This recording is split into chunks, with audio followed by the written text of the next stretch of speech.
जगद्गुरूंना विद्रोही म्हटलं जात आहे. तसंच म्हटलं तर या ठिकाणी या वारीमध्ये या ठिकाणी बघायला गेलं तर मुस्लिम महिला देखील आलेल्या आहेत, तुरळक लोक दिसतात वगैरे. तर या ठिकाणी ते वर्गाची सेवा करतायत. नमस्कार ताई. नमस्कार. काय नाव?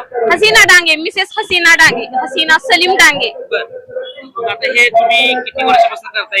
तसं तर खूपच वर्ष झालं मी राजकारणात काम करते, पण कधी प्रसिद्धीचा काही संबंधच नाही आलेला.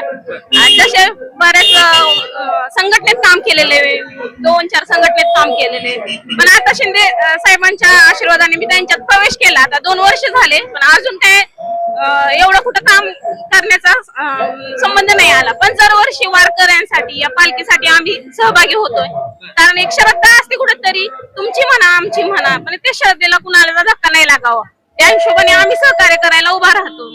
एक की हिंदू मुस्लिमच्या भावनेने सर्व समाजाला हे धोरण आहे की कुणाला त्रास होऊ नये किंवा सगळ्यांनी एकत्र मिळून राहावे. पहिले आम्ही लहानपणी जसं एकत्र खेळत होतो, हिंदू मुस्लिम काहीच वाटत नव्हतं, तशा पद्धतीने सगळे मिळून राहावं एवढीच आमची अपेक्षा आहे. कारण हे आपलं भारत देश मध्ये 3 तिरंगा आहेत, 3 कलर आहेत, हे सगळे 3 असेल तरच इथं व्यवस्थित सगळं राहील. जर ह्याच्यात थोडी तुटामुट झाली तर माणसं नाही राहणार, माणुसकी नाही राहणार. आणि ती माणुसकी जपायसाठी मी शिंदे गटात पण काम करते.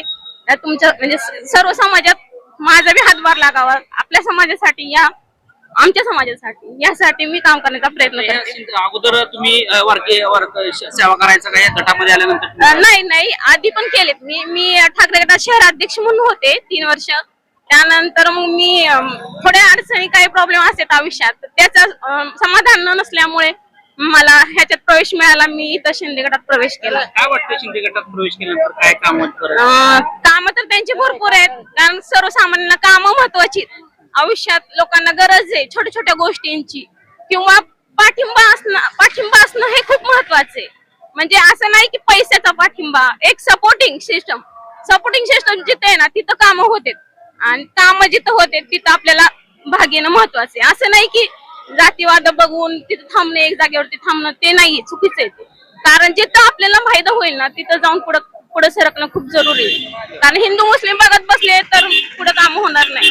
आता इथं बघायला गेलं तर राष्ट्रवादीचा बालेकिल्ला आहे. राष्ट्रवादीला विचारधाराचा पक्ष म्हटला जाईल, चळवळीचा पक्ष म्हटला जातो. परंतु आता बघितलं तर या ठिकाणी बघायला गेलं तरी शिंदे शिवसेना असेल किंवा भाजप असेल तर याच्यामध्ये वेगळ्या प्रकारचा पक्ष आहे, विचारधारा वेगळी आहे असं म्हटलं जाते. कुठं तर मुस्लिम समाजापासून लांब जातो, पण तुम्ही काम करताय. हे बघा कसं आहे, मी प्रत्येकाची विचारधारा नाही करू शकत, मी जातीवाद नाही करू शकत. मला समाजासाठी काहीतरी करायचंय, माझ्या स्वतःसाठी काहीतरी करायचंय, बनायचे.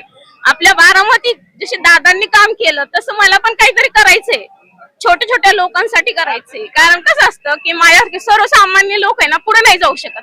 बरेच जण असे आहेत राजकारणात आहेत, मी म्हणत नाही मुस्लिम आहेत, पण मुस्लिम कुठपर्यंत आहेत आणि कुठपर्यंत ते जाऊ शकतात हे मला समाजाला दाखवायचंय. कारण कसं होतं, माझं कुणी नाही राजकारणात, पण मी जाण्याचा प्रयत्न करते. कारण काय म्हणते, सर्वसामान्य पुढे जाऊ शकत नाही. जसे शिंदे साहेब पुढे गेले तसं माझी पण इच्छा आहे की शिंदे साहेबांच्या पुढे तर नाही जाऊ शकत, पण त्यांच्या तिथं जाऊन तरी मी काम करण्याचा प्रयत्न करेन छोट्या छोट्या लोकांसाठी. कारण मला माहितीये की किती अडचणीत आयुष्यात, हे माझ्या समाजात नाहीये, भरपूर समाजात आहे. फक्त ज्याचं राजकारणात आहे त्याचं चालतं, ज्याचं नाहीये त्याला कुणीच नाही विचारत. आणि ही परिस्थिती माझ्या बरोबर खूप वर्षांनी चालू आहे. आता शिंदे सेना तुम्ही आला तर वाटतं का तुम्हाला त्या गोष्टीचा भाव भेटेल?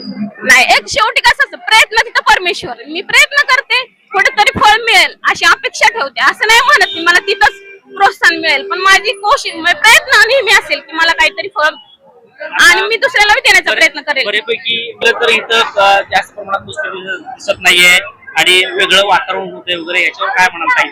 नाही, कसं असतं बरं का, आपण मानसिकता कशी ठरवतो त्याच्यावर अवलंबून आहे परिस्थिती तुमची.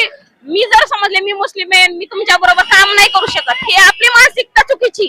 ही आपण ठरवायचं की बाबा मला कुठे काम करायचंय. कोणी म्हणेल की तू इथं जाऊ नको, ही आपल्याला पाहिजे ना की आपण चुकीचं करत नाहीये, मग कशाला भ्यायचंय ना.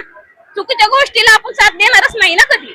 जर चुकीची गोष्ट असेल तर त्याला तुम्ही म्हणू शकता, आमच्या घरचे बी थांबवू शकते, कारण हे चुकीचं आहे. पण जिथं चुकीचं नाहीये तिथं तुम्ही काहीच बोलू नका ना. आणि आमच्या घरच्यांचा बी कधीच विरोध नाहीये, जिथं चुकीचं आहे ना तिथं ते म्हणणार की हे चुकीचं वाटतंय, आणि जिथं नाहीये ना तू बिंदास कर.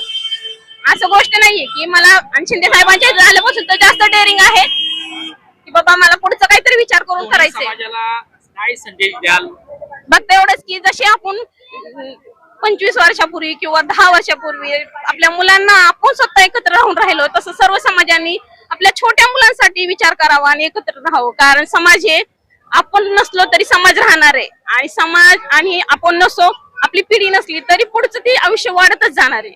हिंदू मुस्लिम हे ह्याच्यात नाहीये, हे फक्त आपल्या भारतासाठी एकमेव पाहिजे.